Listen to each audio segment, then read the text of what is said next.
Ciao ragazzi, bentornati in questo mio podcast. Nella puntata di oggi parlerò esclusivamente al passato. Tutti i verbi che sentirete sono coniugati al passato remoto. Vi racconterò un episodio della mia vita accaduto nel passato. Spot ed iniziamo con la puntata. Do you like listening to podcasts? Would you like to create your own channel? There is Anchor, the easiest way to make a podcast. It's totally free. With 1,000 of creation tools, helps you to create and edit your own podcast directly from your phone. Everything you need in one place. Anchor will distribute your podcast for you. It can be heard on Spotify, Apple Podcast, and many more. Download the free Anchor app or go to anchor.fm to get started.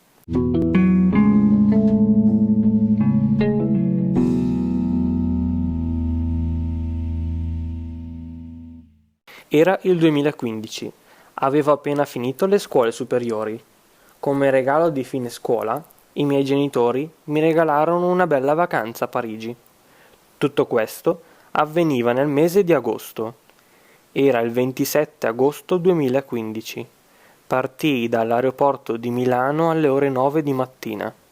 Dopo poco più di un'ora arrivai a Parigi. Era la mia prima volta in quella città. Subito ne rimasi colpito dalla sua bellezza. Il tragitto aeroporto-centro città durò solamente 40 minuti.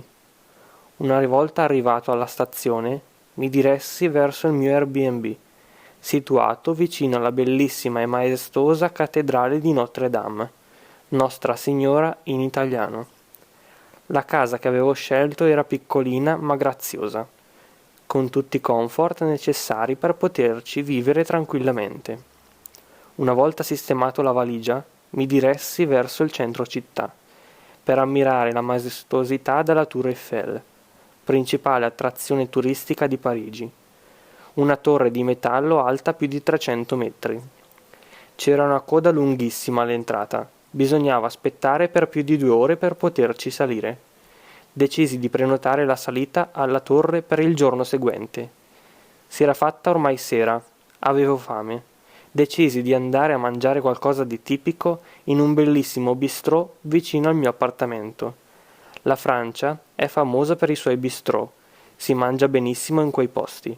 Sono uno diverso dall'altro, uno più caratteristico dell'altro.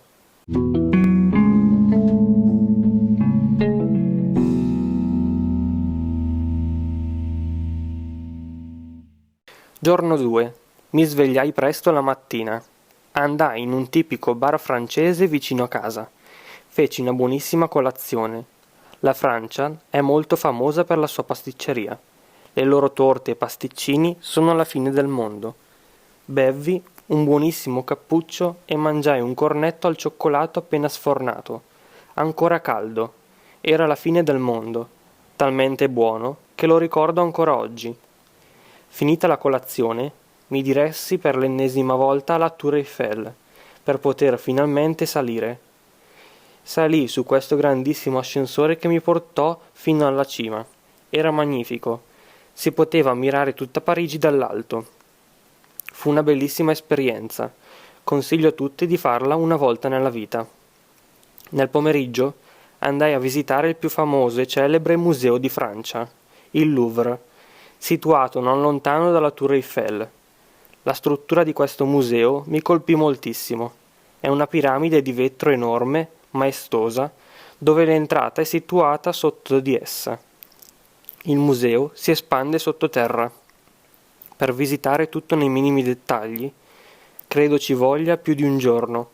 È grandissimo, contiene moltissimi quadri e statue dei più celebri e grandi artisti della storia.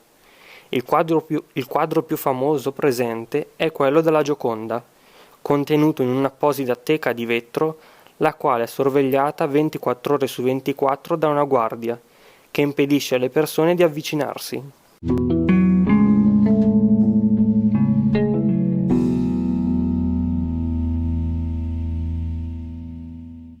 Giorno 3.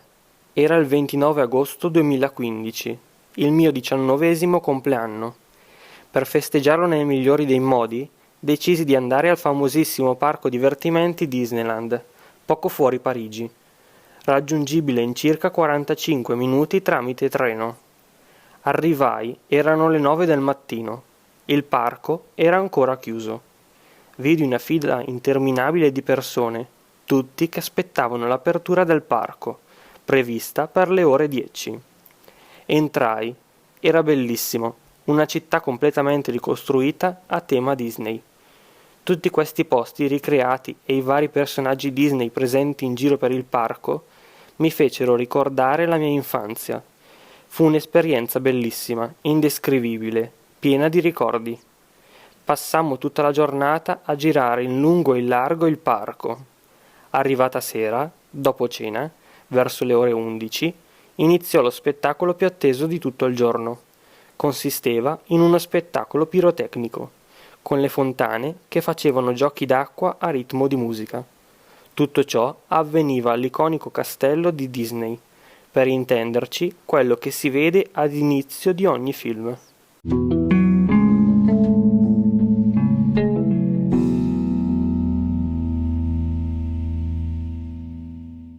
Giorno 4 e ultimo giorno in quel di Parigi. Per iniziare al meglio la giornata, solita buonissima ed iconica colazione parigina. E via a prendere l'aereo che mi avrebbe riportato a casa. Finì così la mia breve ed intensa vacanza in quel di Parigi. Penso proprio che un giorno ci ritornerò. Mi è piaciuta moltissimo. Questa era una puntata dedicata ad un mio episodio passato. Come detto nella presentazione, ho voluto fare questa tipologia di episodio per farvi capire come vengono utilizzati i verbi al passato remoto. Spero di essere stato chiaro come sempre. Ripeto, se non avete capito qualcosa, segnalatemelo nei commenti che vi risponderò. Un grande saluto e ci vediamo alla prossima.